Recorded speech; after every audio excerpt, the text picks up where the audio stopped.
West Asia on edge, Iran warns Gulf neighbors amid rising tensions with the U.S. The winds of confrontation are swirling once again in West Asia, with Iran and the United States standing toe-to-toe in a standoff that could reshape the region's fragile stability. The Islamic Republic of Iran has delivered a chilling warning to its neighbors in the Gulf, making it crystal clear. Any involvement in a U.S.-led military move against Iran will be seen as an act of hostility and will carry severe consequences. According to senior Iranian leadership, Tehran has already sent out formal messages to countries like Iraq, Kuwait, the United Arab Emirates, Qatar, Turkey, and Bahrain. The message? Do not, under any circumstances, allow the U.S. to use your land, bases, or airspace to launch attacks on Iran. This isn't just diplomatic posturing. Tehran is drawing a hard red line. And here's where things get even more intense. The United States currently maintains 12 military bases spread across these very nations. These bases, set up under long-standing security pacts, are meant to safeguard American interests and offer strategic advantage in the region. But from Tehran's point of view,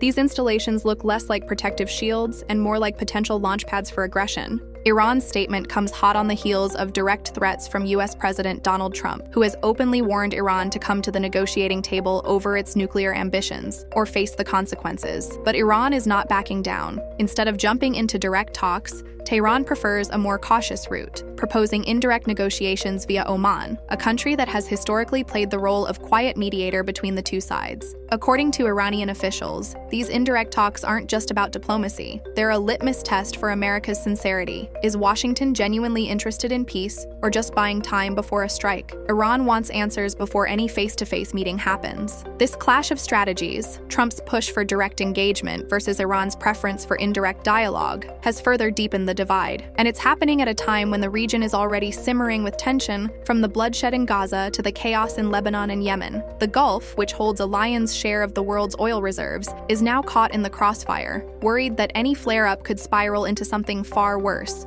For now, Tehran says there's a narrow 2-month window for diplomacy to work through Oman's back channel, but time is running out. There are growing concerns that Israel might act unilaterally if it feels the negotiations are stalling, and international pressure is mounting over Iran's nuclear enrichment activities, with sanctions looming on the horizon. The stakes couldn't be higher. One misstep could ignite a broader conflict, not just between Iran and the US, but across an already fragile West Asia. As both sides dig in their heels, the region and the world hold its breath, watching closely to see whether diplomacy will prevail or if war drums will drown out the hope for peace. Subscribe for more interesting videos and hit the like button.